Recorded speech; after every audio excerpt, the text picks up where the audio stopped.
Good morning. Today is Tuesday, June 13th, and we're here in San Antonio, Texas, where I have the distinct pleasure of being with Mr. Fred Voeller, my uncle, to hear about his military service.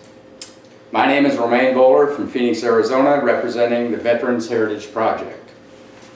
First of all, Uncle Fred, can you tell me a little bit about where you grew up and your early years before joining the military?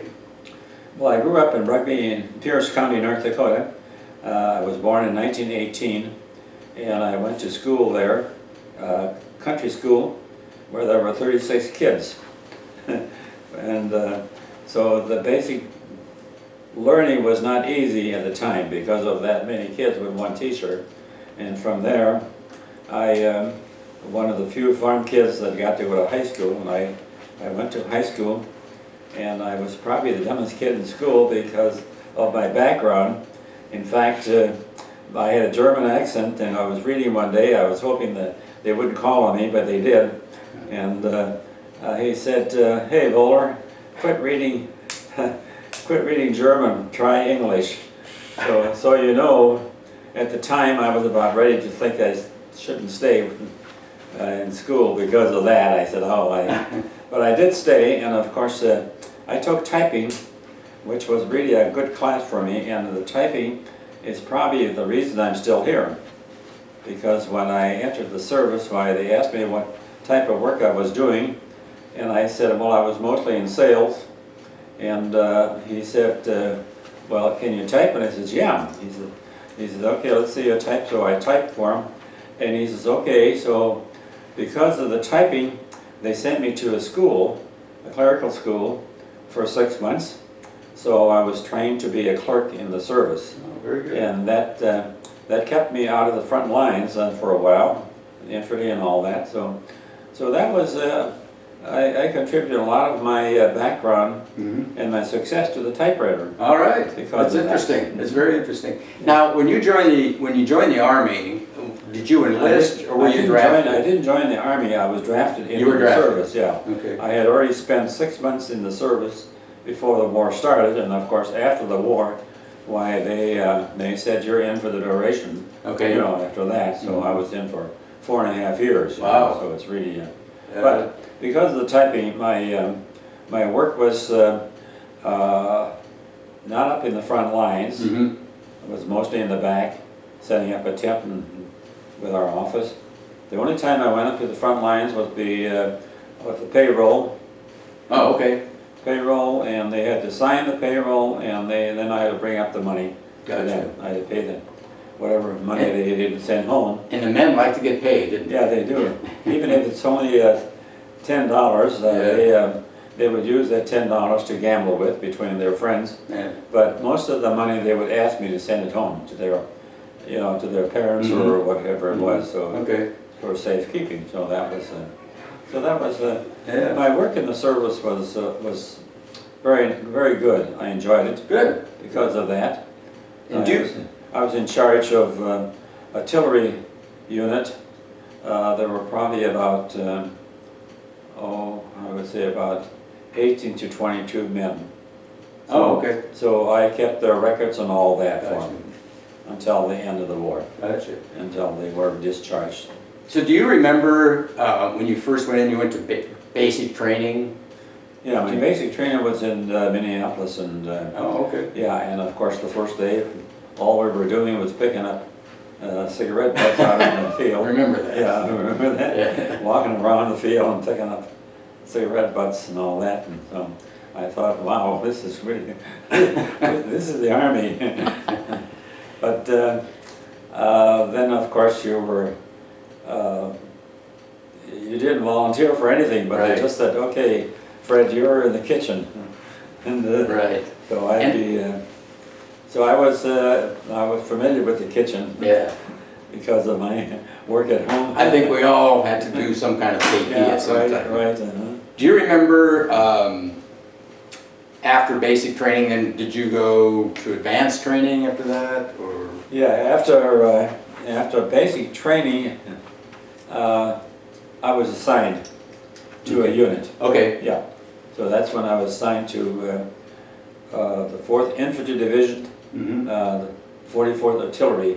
Oh, okay. Yeah. And that's where you started your whole typing and clerical Yeah, support? right, and- right. Okay, very So good. that's where I made all the reports and all that for the men. So Gotcha. it was really, I was very fortunate that I knew how to type and Absolutely. at least had a few things. A that good I could background do. in that, Yeah, my yeah. background was. And so you answered my next question, which would have been your first assignment overseas. Where did you go when you went overseas at first? Well, when we landed in England, of course, first, and from there, why we were assigned to barracks, and of course we were there until the invasion. Oh, okay. Yeah, and so Eisenhower spoke to us and said that the invasion will be tomorrow, and then of course the weather got so bad, so he delayed it for one day and all Wow. that. And so I came in about 12 hours after the first landing Really? because I came in with my typewriter and my records and all that. So the minute I got in, I set up my tent That's amazing. and dug a foxhole, of course, Yeah. and slept in the foxhole for quite a while. And so later, as we moved in, why we were able to find quarters in the home, you know, where we could set up Okay. our office. Yeah. So initially you landed on, was it on the beach, but just later We landed on? on after Omaha Beach, you know. Okay. Yeah. And then you dug in, you stayed Yeah, there? yeah, right away. Did you stay And there for? the only thing that was ahead of us was a pillbox, Mm-hmm. and this pillbox, of course, you couldn't knock that out, even with the bombs. They couldn't knock it out. The only thing they could do would be somebody to go up and drop in a hand grenade, and that happened. This soldier got around Wow. the back. He came around the back, and they didn't know that he was there. And he crawled up there and he dropped a hand grenade in there, and that was the end. Took it out. Yeah, that was the end of that. So we were able to move forward after that. So then you moved forward and you finally found a more permanent type of Yeah. structure. Yeah, we had. Once we moved forward, we kept up with our troops ahead of us, and if they moved, we would move Gotcha. too. You know, so we were always behind them Wow. with our records and all that. And our unit was the first ones in Paris. Oh, really? Yeah, we came into Paris, and right away the people there wanted to know more about us and all this Sure. and that. And I would ask him if I says, "Sprechen Sie Deutsch?" And of course that means, "Can you speak German?" And of course the hands were going up, and they would, and I would speak German to them. Oh, great. And then he would interpret it to the Yeah. other people that were standing there listening to Okay. him. Yeah. So how long were you in Paris then? We were in Paris just one day. Oh, okay. Yeah, they got us out of there in a hurry. Yeah. We were ready to run around Yeah. because the Frauleins were all over the place. And The Frauleins. Yeah. Yes, I know what that means too. you know what that means. Yeah. So during your time in Paris and then shortly thereafter, your unit, even though you weren't on the front lines, but your unit saw lots of combat. Yeah, the units, the artillery units were behind the infantry, and of course, they had. We were shelled, but we didn't lose that many men. Okay. See, I was in charge, and most of the men that would be on the sick call would be from frozen feet. Really? Yeah, it was so cold during December. Wow. And of course, our worst time was probably when we were moved to Luxembourg for a rest because our company had been shelled and all that, and they were tired. They said, "Okay, we'll move you down to Luxembourg." And after we get down to Luxembourg, we were there about a week, and it was great. Then, of course, the Germans broke through. Then that was the Battle of the Bulge. Okay. So we were right in that. So when we got into a truck with all our typewriters and all our records, and we drove around, and the driver didn't know where he was. He was lost, completely lost. We were surrounded by the Germans, you know. And then all of a sudden, the Americans broke through, and they found us, and so we got back into our unit and all that. And so while I was there, they set up a kitchen, so we had some hot food. And I was standing in the line waiting to get up to get my food, and there was a guy standing in front of me, and I looked at this guy from the back, and I said, "This guy looks familiar," because because in high school we used to call him a certain name. So I turned around, I looked at him, I said, Bob Brown, and he looked at me and he said, Fred Voeller, what in the world? I said, what are you doing here, Bob? I said, you're not in this unit? He said, no, but I knew there was food here. So he said, I came over here. And can you imagine that? That during the war, you meet a guy that you were in high school with. Wow. Yeah, and so he had his food there, and he went back to his company. And of course, he was back in England, so he was coming back because he had frozen feet. Oh, so, that's okay. So during that time, wow. that was the Battle of the Bulge was worse than D-Day, actually. Wow. Yeah, we lost a lot of young men in the Battle of the Bulge. They were hauling those kids out on trucks. And that was in December? Yeah, in middle of December, right? Yeah, yeah, it was cold and all that, and we lost some of these young kids, you know, that came up to the front line at the time. Yep. And that was just that was terrible. Did you know? Had you made friends with any of those that lost their lives? No, not at all. No, okay. Because I was mostly with my own personnel workers. You right. know, Right. But, there were 4 other clerks besides myself, and the officer and all that. Okay. So one of my next questions was going to be to ask you about a couple of your most memorable events or things that took place. I think probably during the Battle of the Bulge, of course, would be probably my most memorable because of the fact that we were lost and the Germans had broke through and all this and that, and we didn't know what would happen there, whether the Germans would take prisoners or not. Some said they didn't, and of course they did. They did. They took a lot of American prisoners, and of course we did too. And of course, that was a bad times. Yeah, the Battle of the Bulge was like D-Day or worse, you know. Really, it was kind of that was the Germans made their last stand. Yeah. Any other memorable events? Might stick out in mind? Of course. The fact that I could speak German, even in France, there was a French couple there living on the farm, and they had a young girl that came over to the office, and of course I was able to speak with her because of my German, so she invited me over to their home and all that. Oh, wow. And so I went over there, and they had buried some wine in there, so they brought out a bottle of wine, and we drank the wine, and they were a Jewish couple. And of course, they could speak the German, you know, the dialect.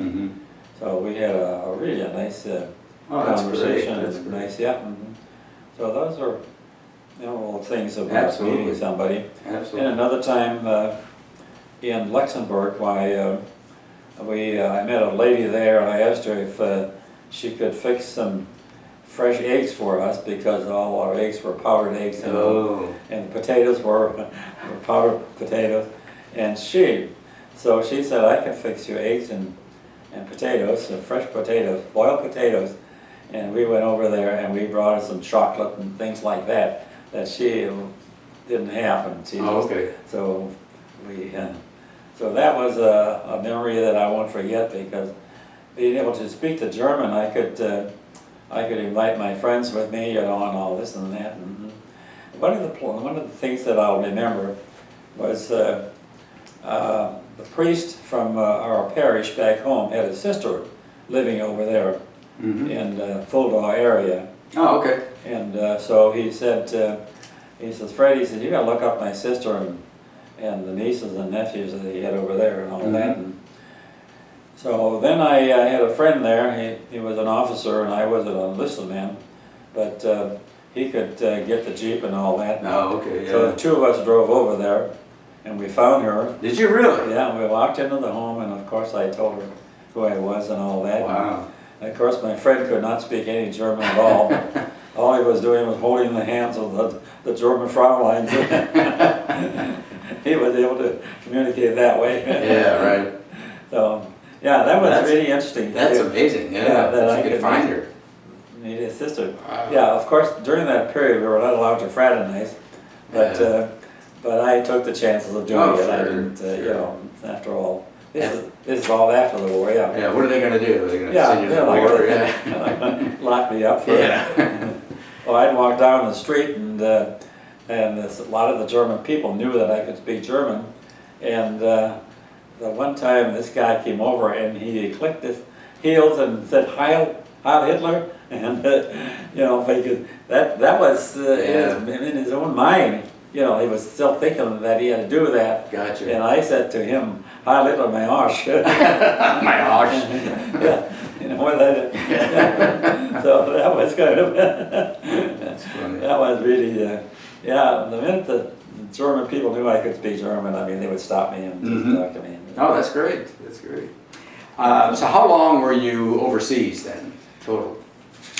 I was probably overseas about a year. About a year? Yeah. Okay. And then when you Actually, when you came back, how did you come back? On a ship or yeah, air? I came back on a ship. Did you? Yeah. In that.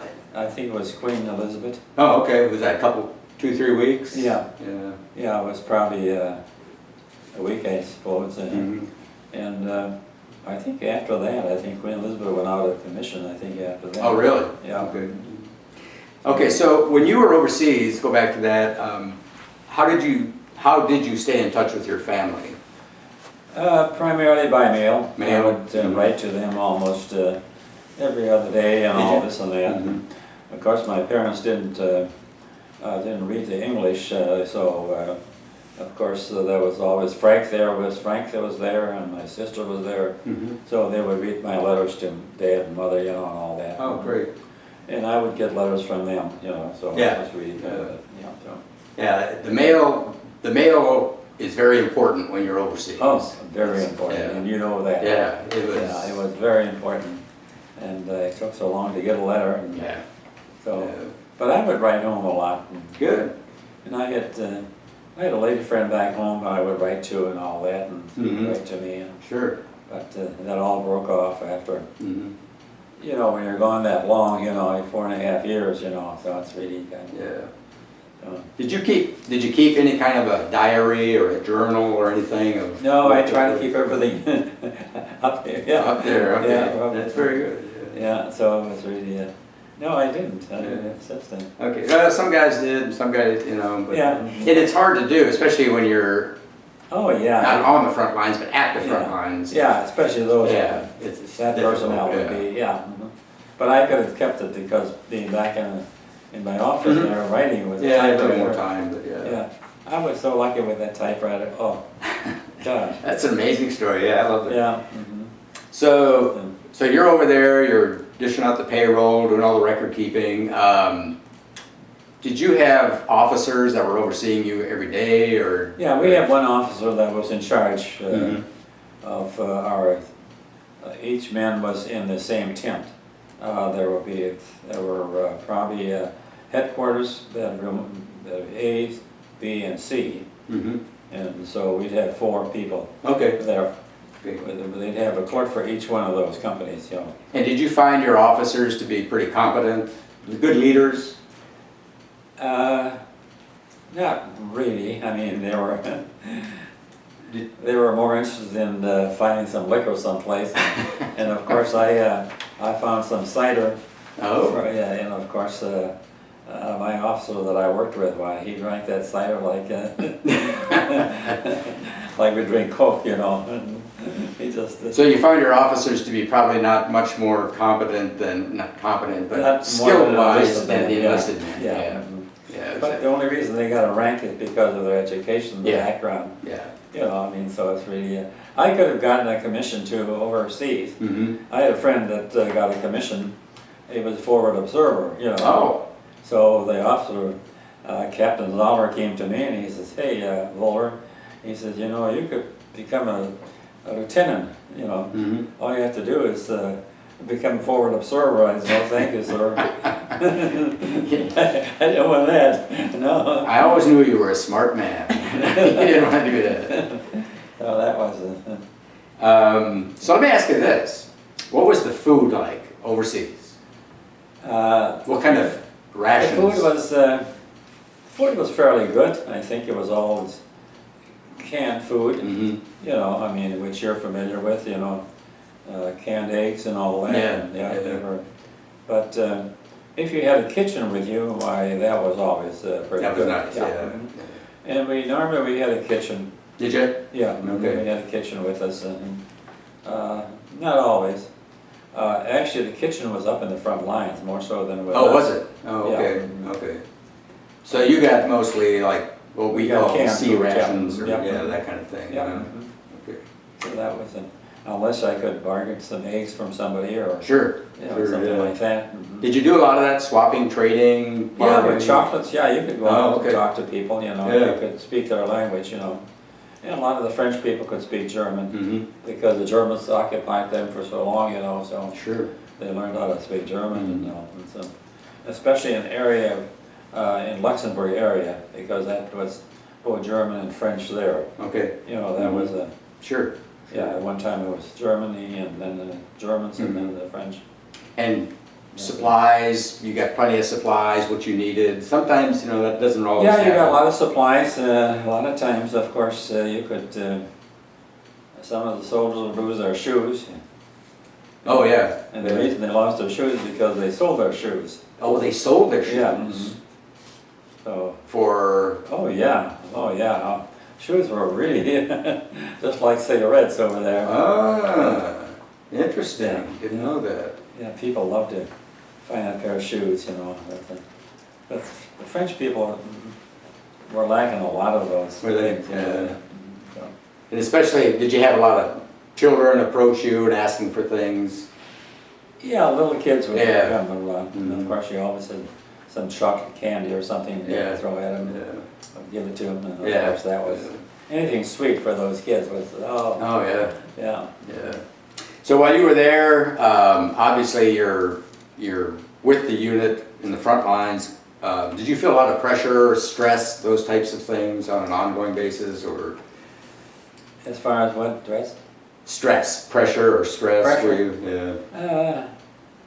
Not really, because being with artillery, of course Mhm. artillery was behind the infantry, so therefore we were not as vulnerable, Yeah.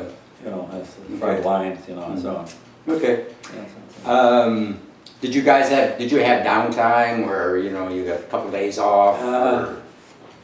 Yeah, some of the men, like the forward observers, had time off, and Mhm. they would give them time to go to Paris, Oh, okay. and that's where this friend of mine who was a lieutenant, and when he went to Paris, I gave him all my cigarettes I had because I was one of the few that didn't smoke.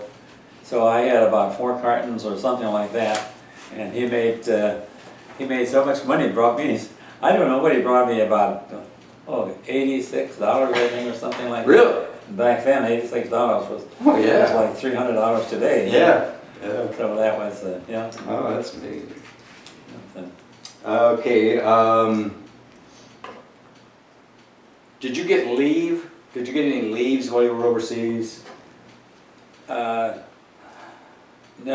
Nothing, that was okay. no So you spent time. the whole Yeah. 12 months Yeah. right there? Yeah, you were Okay. staying, there was no such a thing as a leave at all. And so And when you got out, or when you got out of the Army, what rank were you?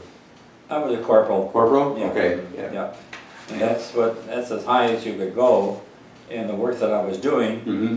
I could have gotten, became a sergeant by transferring to another company.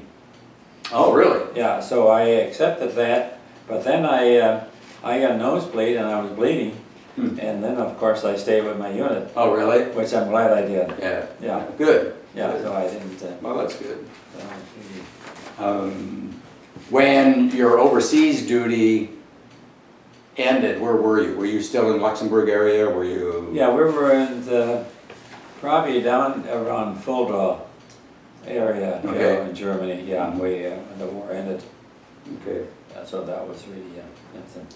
So now you take a ship ride home, takes you a week, 10 days? Yeah, it took about I would say about a week, Okay. 8 days, and And then, what was it like coming home for you? it was wonderful. Yeah.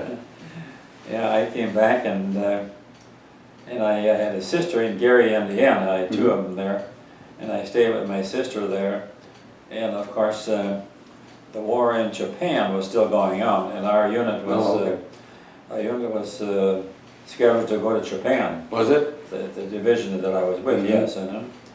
So as I was going back to the train to go back to my unit, the war had ended, and of course I was walking down the street and everybody was yelling and grabbing you and all this Wow. and that, and I was carrying my bag, and some lady said, "Where are you going, soldier?" And I told her I was going to pick up the train. She says, "Get in the car and I'll take you there." So that was really... Really? Yeah. That's amazing.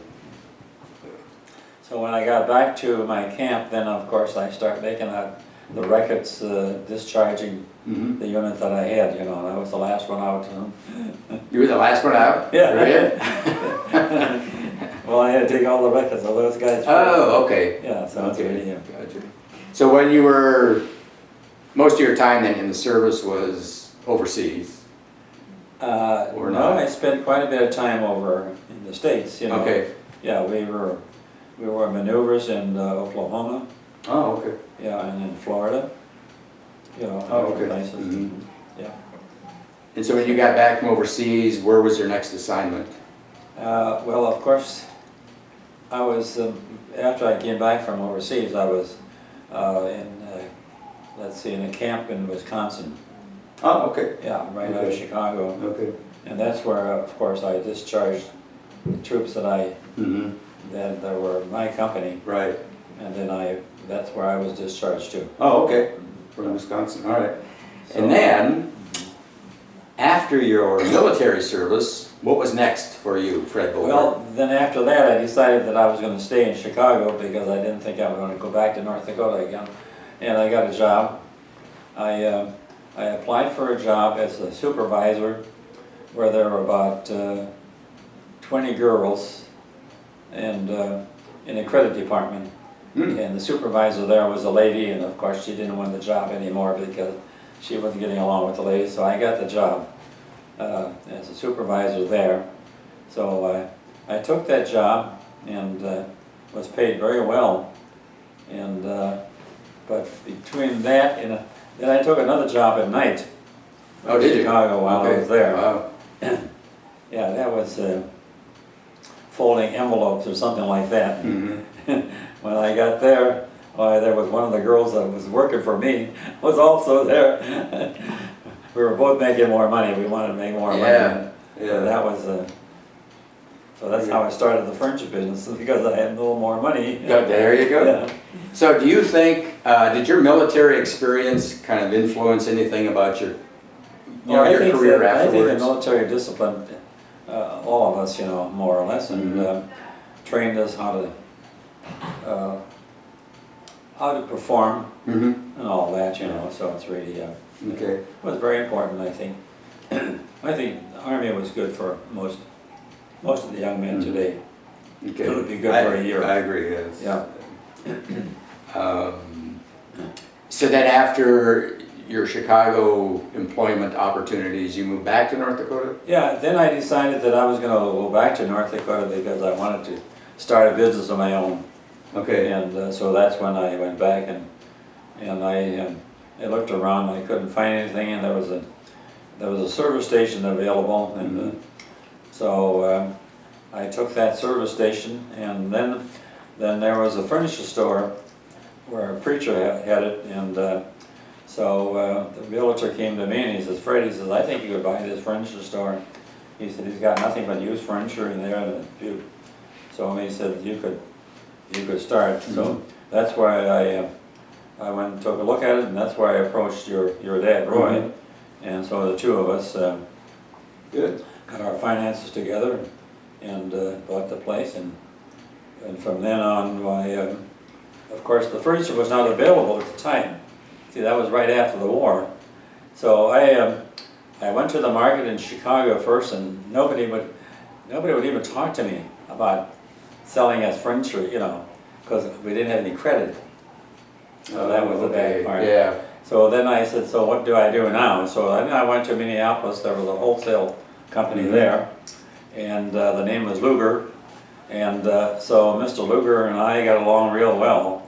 Good. Yeah, he was German and Catholic and all that. And so he said, "Okay," he said, "I'll sell you some furniture." So So I bought some wholesale furniture from You him. did? And that's how we got started, Very really. good. Because of buying that, Mm-hmm, we were able to sell that, yeah, even though our markup was a lot lower because of that. Yeah. Because we had to pay more. yeah, So I had a man working for us, an older man that worked for Wards, and he said, Fred, he said, you'll never make it by marketing so low. And I said, yes, I will. And we did. yeah, yeah, you did, Yeah. you did. Okay, so that pretty much concludes my questions. Is there anything else you would like to say about, especially about your military experiences or your background in the military?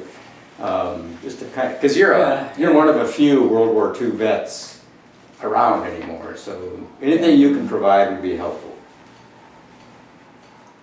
Yeah, I think the service was good for everybody. I think it disciplined a lot of young men in their life. And I think it's good for a lot of young men to be in the service Mm-hmm. and have a training like that for a year at least, you know. I have nothing against that because I think that's good because it's not a 1 year, what's the year, you know, Right. you have so that's pretty much it. Okay, Yeah. all right. Well, thank you very much, Uncle Fred. Oh, you're certainly welcome. Thank you for your service. Yeah, thank you, Romaine. Appreciate it. Thank you for, Thank you for your time. It was a great interview. was it? It was.